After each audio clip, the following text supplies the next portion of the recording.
Muito bem, meus queridos amigos e minhas queridas amigas, dando continuidade a este segundo bloco desta primeira aula aqui no nosso Adelante, tá? Acessem o site, meus queridos amigos. Vamos lá.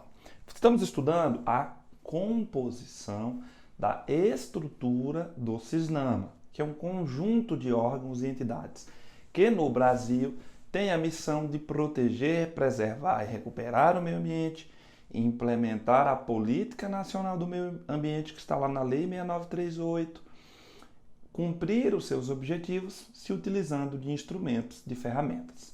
Nós já vimos a classificação dos órgãos e acabamos de ver a composição do CONAMA, que sem dúvida nenhuma é o órgão mais importante do CISNAMA, e vimos também algumas de suas atribuições. Na verdade, é a atribuição mais importante. Agora estamos aqui no Ministério do Meio Ambiente. O Ministério do Meio Ambiente é o órgão central do CISNAMA.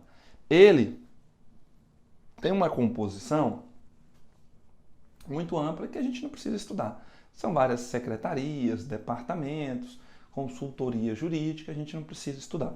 E o Ministério tem uma competência. No CISNAMA, cabe ao Ministério do Meio Ambiente coordenar, supervisionar, controlar a Política Nacional do Meio Ambiente, a PNMA. Esta é a função do Ministério. Ele coordena ações, orientações da Política Nacional do Meio Ambiente. Nós temos ainda os órgãos executores, e isto cai em prova. Quais são os órgãos executores, professor? São apenas dois, são duas autarquias federais. O IBAMA, que é o Instituto Brasileiro do Meio Ambiente e dos Recursos Naturais Renováveis. Uma autarquia federal vinculada ao Ministério do Meio Ambiente. Exerce o poder de polícia ambiental federal e promove o licenciamento ambiental da competência da União. Então, o IBAMA é uma autarquia federal vinculada ao Ministério do Meio Ambiente e tem a competência de exercer o poder de polícia ambiental federal, ou seja, ele fiscaliza as atividades e aplica multas ambientais em toda a nação brasileira. E ele ainda concede os licenciamentos ambientais, que nós ainda iremos estudar, que sejam da competência da União. Tá? Quando esses licenciamentos ambientais forem da competência da União, caberá ao IBAMA. Então, este é o IBAMA, é um órgão executor da estrutura do CISNAMA. Temos um outro, o ICMBio. O ICMBio é o Instituto Chico Mendes de Conservação da Biodiversidade. O ICMBio, ele visa cuidar das unidades de conservação da natureza, dos parques nacionais, por exemplo. As unidades de conservação da natureza federais, não as estaduais, nem tampouco as municipais. É também uma autarquia federal vinculada ao Ministério do Meio Ambiente, assim como o IBAMA. Os dois órgãos, ou seja, as duas autarquias federais, estão vinculadas ao Ministério do Meio Ambiente. O ICMBio é mais novo, foi criado em 2007, tá?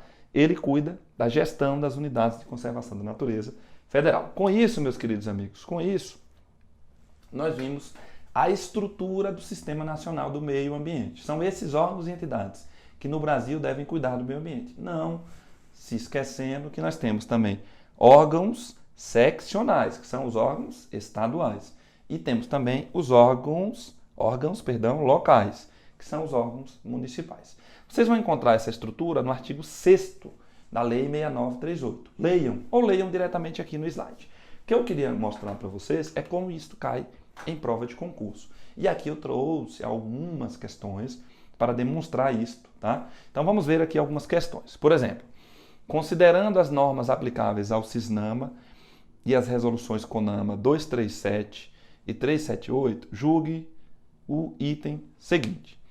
O IBAMA e o ICMBio são considerados órgãos superiores do CISNAMA?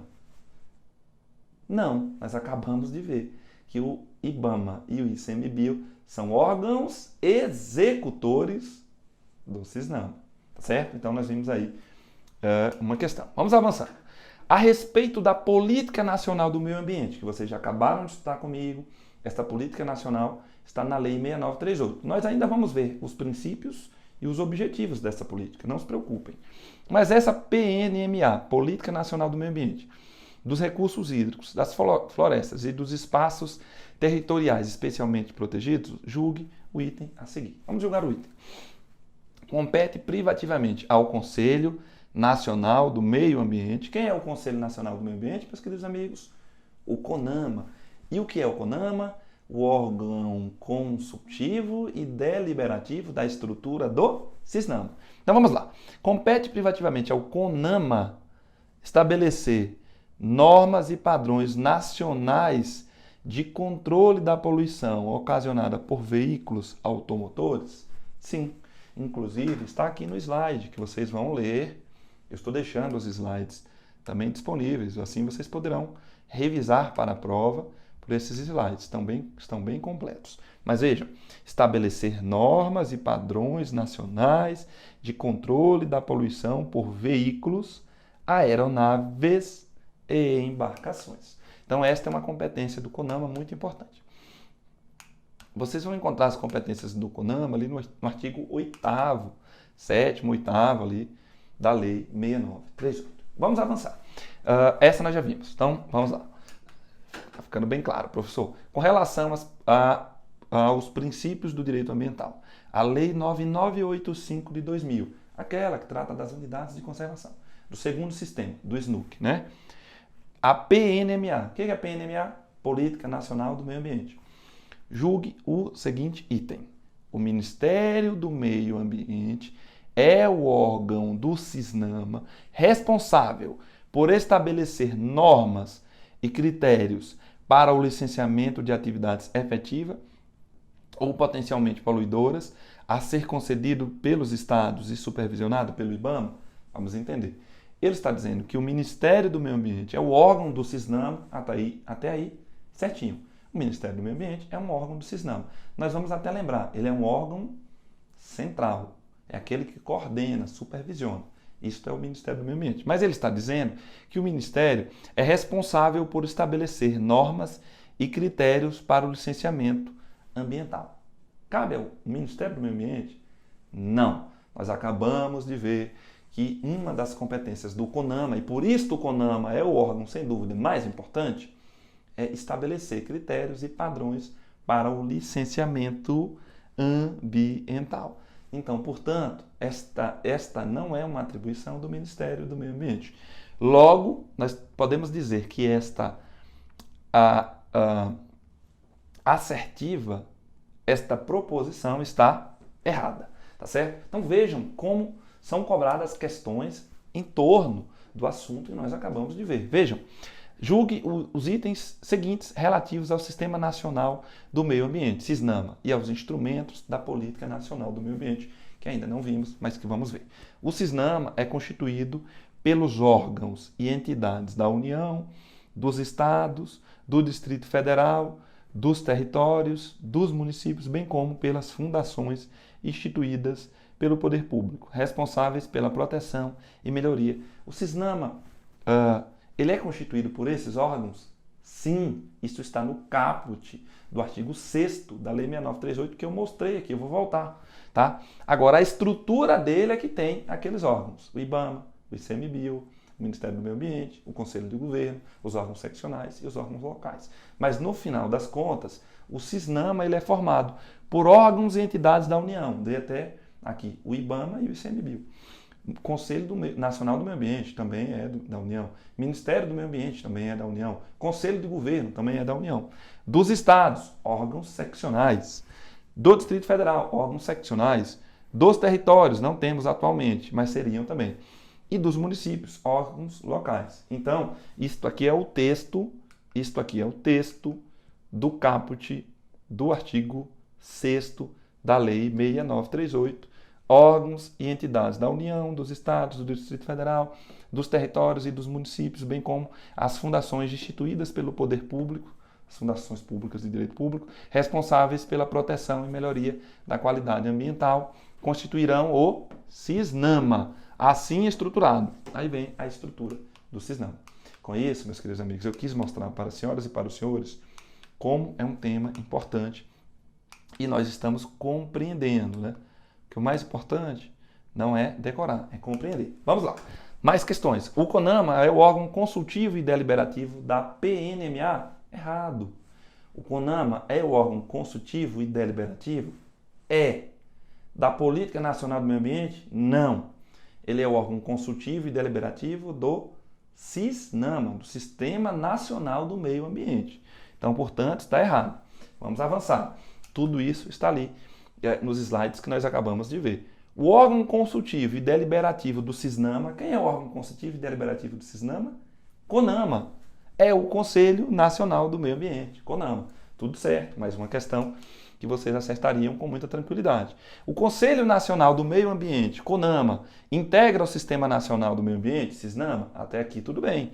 Previsto na legislação infraconstitucional? Até aqui tudo bem, porque está na Lei Ordinária Federal 6938. Então está previsto na legislação infraconstitucional, abaixo da Constituição. Sendo órgão superior, está errado.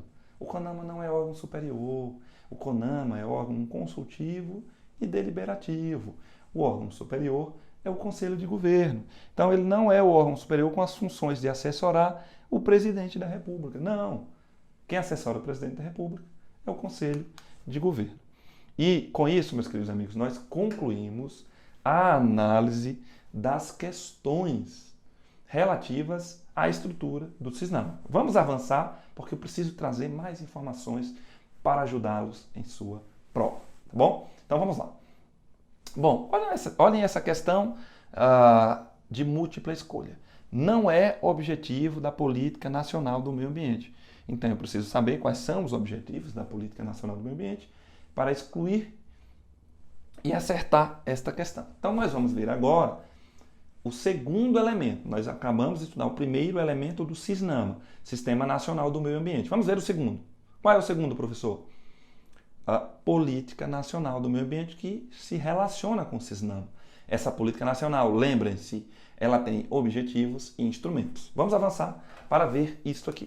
Bom, está aqui, Política Nacional do Meio Ambiente. A Política Nacional do Meio Ambiente tem por objetivos gerais, são 3 objetivos gerais. Quais são? Preservação, melhoria e recuperação da qualidade ambiental.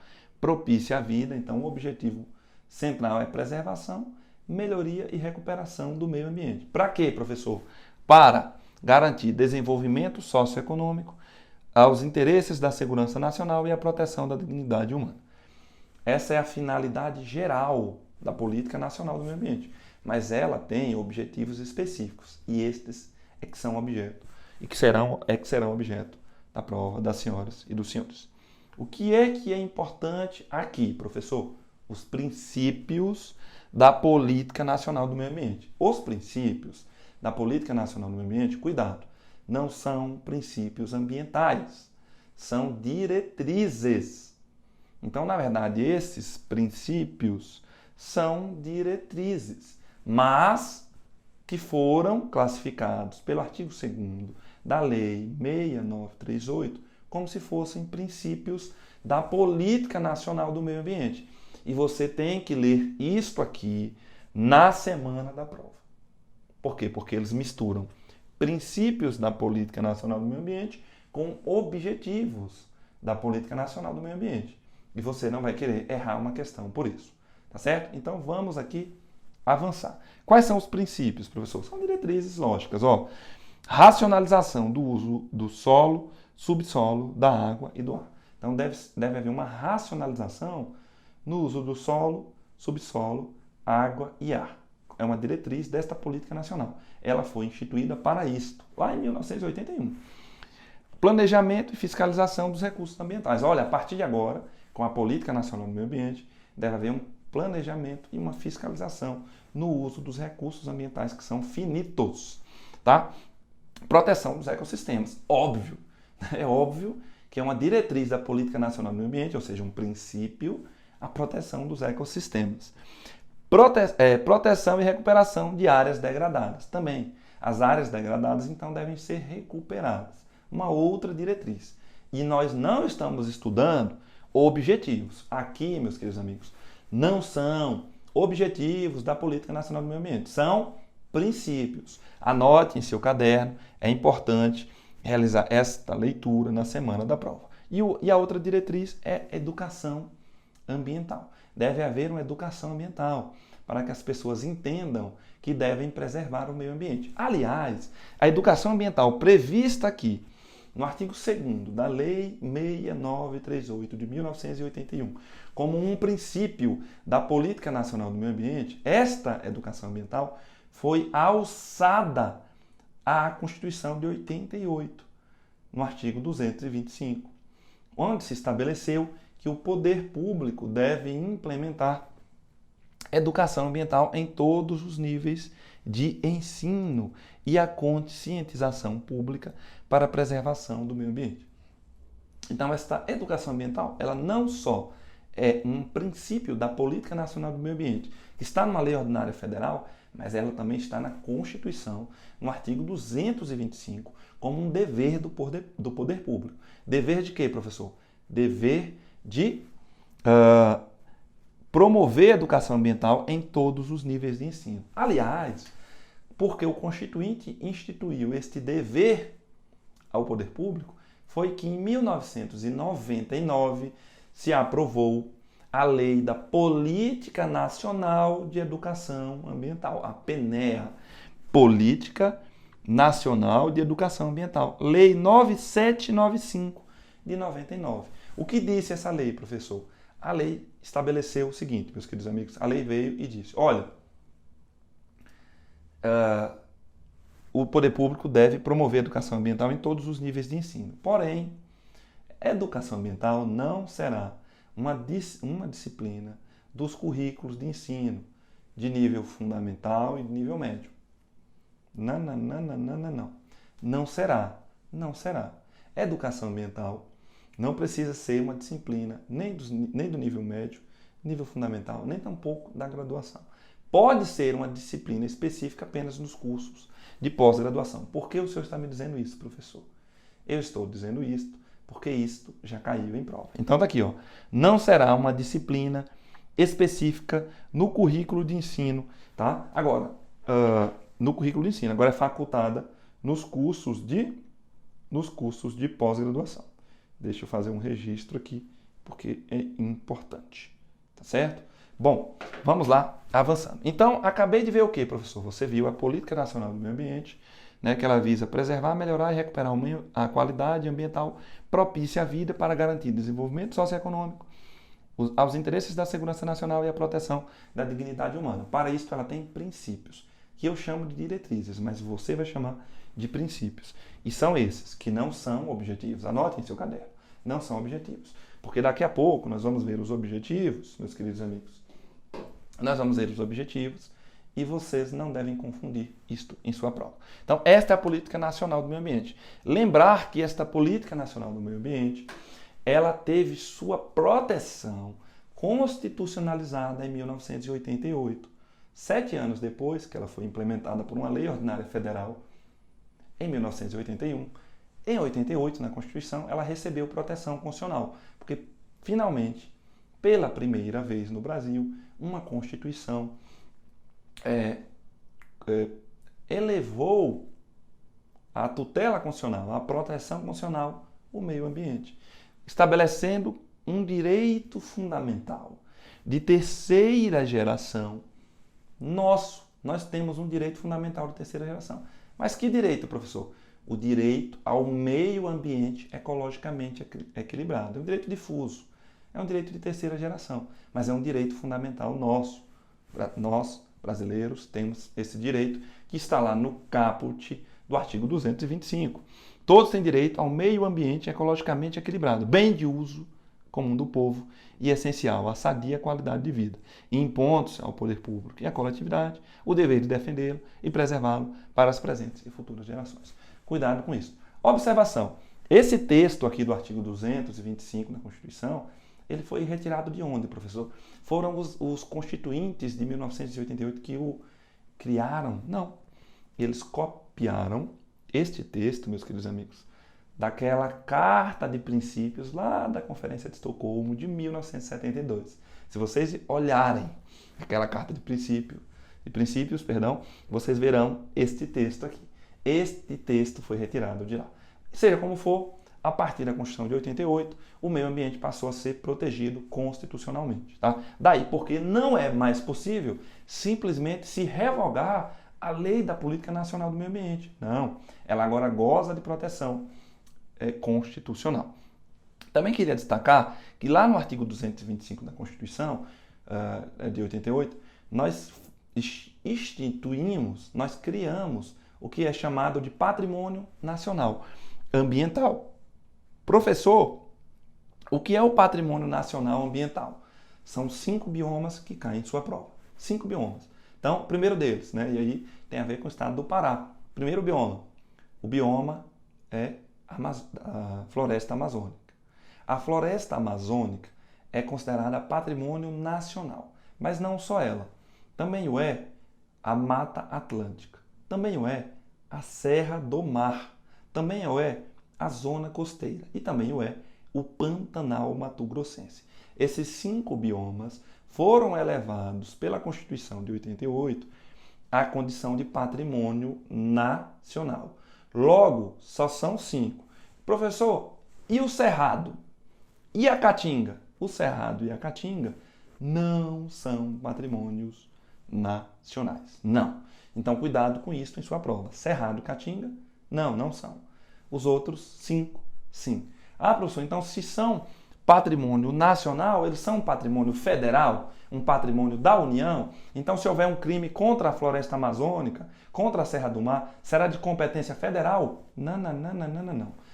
Esta expressão, patrimônio nacional, é uma expressão mais direcionada à coletividade internacional, pois o Constituinte originário de 88 só queria afirmar que esses biomas são patrimônios nossos, são patrimônio nacional, são patrimônio dos brasileiros.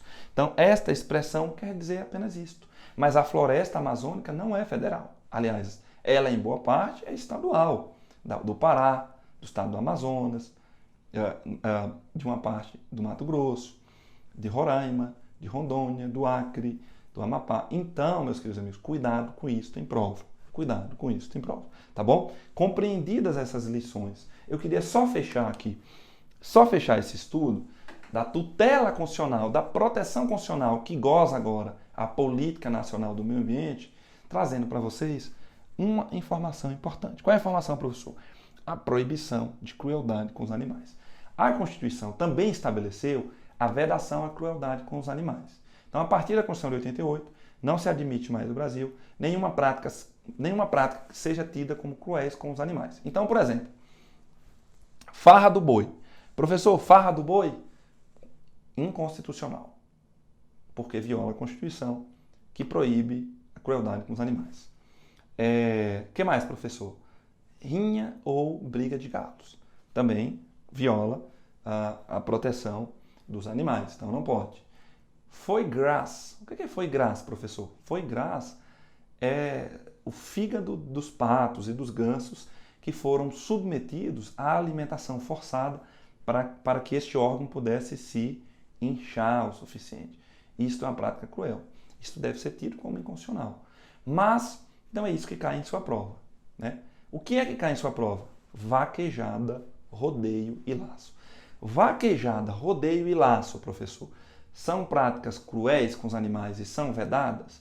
Vamos entender o panorama do Brasil atualmente. Então veja, em 2016, o Supremo Tribunal Federal, julgando uma ação direta de inconstitucionalidade contra uma lei estadual do Ceará, declarou a lei inconstitucional. Esta lei regulamentava a vaquejada. O Supremo decidiu que vaquejada, portanto, violaria o disposto no artigo 225 da Constituição, que proíbe atividades cruéis com os animais. Então, portanto, a vaquejada foi considerada cruel com os animais. Então, o Supremo, em 2016, declarou a lei lá do Ceará inconstitucional.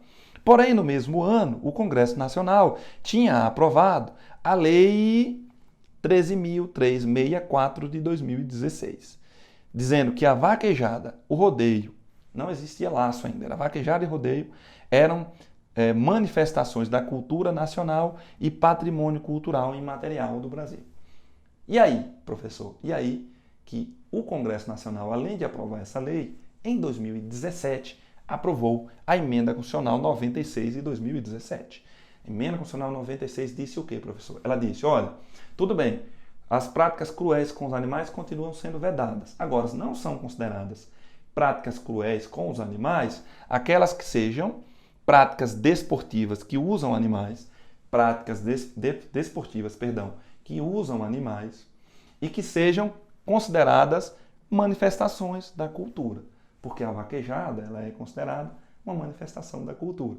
Então, sobreveio uma emenda à Constituição e estabeleceu, portanto, que práticas que são desportivas, que usam animais, mas que são elevadas à condição de manifestação cultural, não são consideradas, são uma exceção, não são consideradas práticas cruéis. Cuidado com isso que vai cair em sua prova. Professor, mas a lei, esta lei ela foi ratificada em 2019, aprovaram uma lei apenas para reafirmar cada um dos artigos da Lei 13.364 de 2016 e, além disso, incluíram também o laço.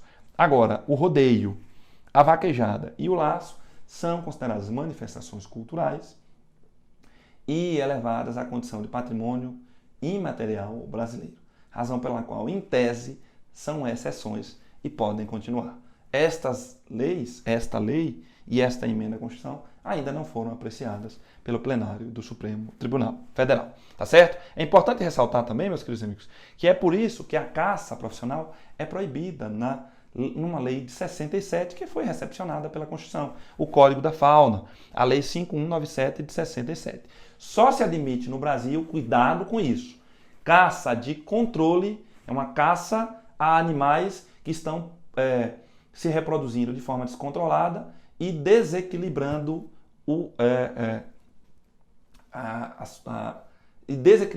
um ecossistema, né?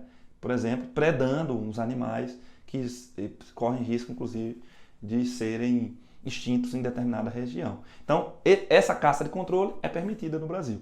A outra caça que é permitida é a científica, sempre com autorização. Mas a caça profissional é vedada no artigo 2º da Lei 5197. Para quem não sabe, uma observação, aqui fora de contexto, mas uma observação, essa mesma lei, a 5197 de 67, o Código da Fauna, também traz o porte de arma dos agentes ambientais. Então, o porte de arma dos agentes ambientais não está no Estatuto de Desarmamento, professor? Não, não está lá. Está aqui nesta lei. Cuidado com isso, meus queridos amigos. Vejam essa lei. Os agentes ambientais que atuam na fiscalização têm porte de arma. Tá? Com isso, nós podemos dizer que a Constituição de 88 adotou uma visão ético-ambiental biocentrista. Tá? Os demais seres vivos têm valor em si, independentemente da existência do homem. Então, para uma parte da doutrina, a Constituição adotou o antropocentrismo, o homem ainda continua sendo o centro de tudo, mas com doses de biocentrismo. Ou para a jurisprudência do STF, adotou um antropocentrismo moderado. É uma visão ético-ambiental. Cuidado que isso cai em prova. Leiam com calma. Como é um curso intensivo, eu não vou me aprofundar. Eu vou avançar porque eu preciso trazer conhecimento para as senhoras e para os senhores. Leiam o artigo 2º da Lei 6938. Avançando, meus queridos amigos, aqui eu trago o rol de objetivos da Política Nacional do Meio Ambiente. E vocês precisam distinguir o que é objetivo daqueles princípios que nós vimos agora há pouco. Façam a leitura dos objetivos, são fáceis de se compreender. Ó. Compatibilizar desenvolvimento econômico com preservação ambiental, estabelecer critérios e padrões de qualidade, preservar e restaurar os recursos ambientais, impor ao poluidor a obrigação de reparar e indenizar os danos, etc. Esses são os objetivos. O que eu quero de vocês é que leiam os objetivos que estão no artigo 4º e os princípios que estão no artigo 2º, na semana da prova, para não errar este tipo de questão. Não é objetivo da Política Nacional do Meio Ambiente racionalizar ação do uso do solo, subsolo, da água e do ar. Por quê? Porque isso aqui é um princípio. Eu estou correndo porque o nosso bloco está se encerrando. Isso aqui é um princípio. E aí eu trouxe várias questões que eu vou abordar com vocês na próxima aula, porque o nosso tempo acabou. Espero que tenham gostado dessa aula e a gente segue. Vou trazer mais coisas interessantes para vocês. Até a próxima!